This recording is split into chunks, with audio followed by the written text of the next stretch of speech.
ലൈംഗിക അതിക്രമ കേസിൽ ജാമ്യം നൽകണമെന്നാവശ്യപ്പെട്ട് സംവിധായകൻ രഞ്ജിത്ത് ഇന്ന് തന്നെ കോടതിയെ സമീപിച്ചേക്കും. ആരോഗ്യനില പരിഗണിച്ച് ജാമ്യം നൽകണമെന്നാണ് ആവശ്യം. തെളിവെടുപ്പ് പൂർത്തിയാക്കി ഇന്നലെ തന്നെ രഞ്ജിത്തിനെ റിമാൻഡ് ചെയ്തിരുന്നു.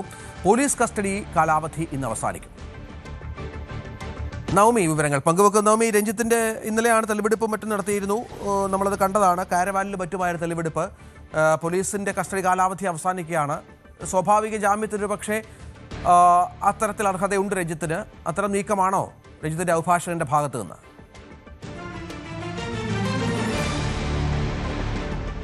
അതെ രഞ്ജിത്ത്, കാരണം ആരോഗ്യ പ്രശ്നമുണ്ട് സംവിധായകൻ രഞ്ജിത്തിന്.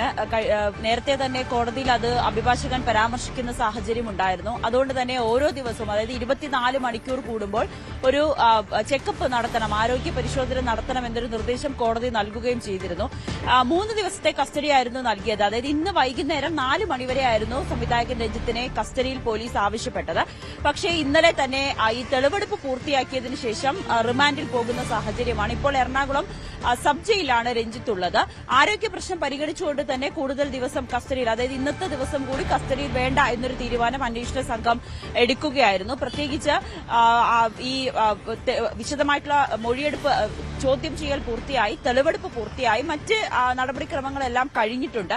അതുകൊണ്ട് തന്നെ ഇന്നലെ ഈ തെളിവെടുപ്പ് പൂർത്തിയായ ശേഷം തന്നെ മജിസ്ട്രേറ്റിന്റെ വസതിയിലെത്തിച്ച് റിമാൻഡിലേക്ക് പോകുന്ന സാഹചര്യമായിരുന്നു. അതുകൊണ്ട് തന്നെ അഭിഭാഷകൻ ഇന്ന് ജാമ്യാപേക്ഷ കോടതിയിൽ സമർപ്പിക്കാനാണ് തീരുമാനിച്ചിരിക്കുന്നത്. പ്രത്യേകിച്ച് ആരോഗ്യം കണക്കിലെടുത്ത്, ആരോഗ്യ പ്രശ്നമുണ്ട് എന്ന് പറഞ്ഞുകൊണ്ട് തന്നെ തന്റെ കക്ഷിക്ക് ജാമ്യം അനുവദിക്കണമെന്നാണ് കോടതിയിൽ നിന്ന് ആവശ്യപ്പെടുക. സ്വാഭാവികമായും ഇന്നൊരു ജാമ്യം കിട്ടാനുള്ള ഒരു സാധ്യതയും നമുക്ക് തള്ളിക്കളയാൻ കഴിയില്ല.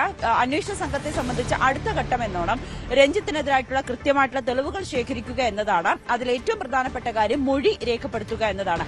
അന്ന് കാരവാനിൽ വെച്ച് അതിജീവിതയ്ക്ക് മോശം അനുഭവമുണ്ടായി. അത് തന്റെ സഹപ്രവർത്തകരോട് പറഞ്ഞു. ആ സഹപ്രവർത്തകരുടെ മൊഴി എടുക്കാൻ ഉള്ള ഉദ്ദേശത്തിലാണ് അന്വേഷണ സംഘം. അതിൽ ചിലർ കേരളം വിട്ട് പുറത്തേക്ക് പോയി എന്നൊരു വിവരം കൂടി ലഭിക്കുന്നുണ്ട്. അങ്ങനെയാണെങ്കിൽ അവരെ ഫോണിൽ വിളിച്ച് ബന്ധപ്പെടുകയോ അല്ലെങ്കിൽ നോട്ടീസ് അയച്ച് വിളിച്ചു വരുത്തുവാനുള്ള ഒരു സാധ്യതയാണ് ഇപ്പോൾ മുന്നിൽ കാണുന്നത്. എന്തായാലും കൃത്യമായിട്ടുള്ള തെളിവുകൾ ശേഖരിക്കുക, അതിനുശേഷം കോടതിയിൽ കുറ്റപത്രം സമർപ്പിക്കുക എന്നൊരു നീക്കത്തിലേക്ക് തന്നെയാണ് പോലീസ് കടന്നിരിക്കുന്നത്. പരാതിയിൽ തന്നെ ഇപ്പോഴും ഉറച്ചു നിൽക്കുകയാണ് അതിജീവിത. അതിനിടയിൽ അതിജീവിതയുടെ പേര് വെളിപ്പെടുത്തിക്കൊണ്ടുള്ള ചില സോഷ്യൽ മീഡിയയിൽ, ചില യൂട്യൂബ് ചാനലുകളൊക്കെ അതിജീവിതയുടെ പേര് വെളിപ്പെടുത്തുകയും ചെയ്തിരുന്നു. അതിനെതിരെ അതിജീവിത കോടതിയിൽ പോലീസിന് പരാതി നൽകുന്ന ഒരു സാഹചര്യമൊക്കെ ഉണ്ടായി. അങ്ങനെ ഈ കേസുമായി ബന്ധപ്പെട്ട് മറ്റൊരു കേസും പോലീസിന്റെ അന്വേഷണത്തിൽ തുടർന്നുകൊണ്ടിരിക്കുകയാണ്. വനിതാ പോലീസ് സ്റ്റേഷനിൽ എത്തിച്ചായിരുന്നു രഞ്ജിത്തിനെ വിശദമായി ചോദ്യം ചെയ്തത്. ആദ്യ ചോദ്യം ചെയ്യലിലൊന്നും രഞ്ജിത്ത് കുറ്റം സമ്മതിച്ചിട്ടില്ല. എന്തായാലും ഇനി എന്താണ് രഞ്ജിത്തിന് ഈ ഒരു നിലപാടിൽ തന്നെയാണ് ഉറച്ചു നിൽക്കുക എന്നതുകൂടി അറിയേണ്ടതുണ്ട്. ഇന്നലെ 2 കാരവാനിൽ എത്തിച്ചാണ് തെളിവെടുത്തത്.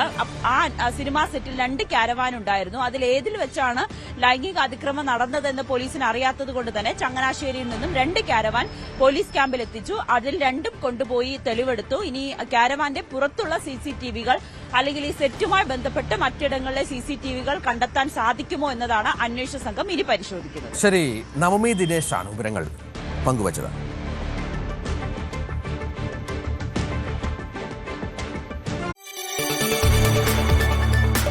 കൂടുതൽ വാർത്തകൾക്ക് News 18 Keralam YouTube channel subscribe ചെയ്യുക.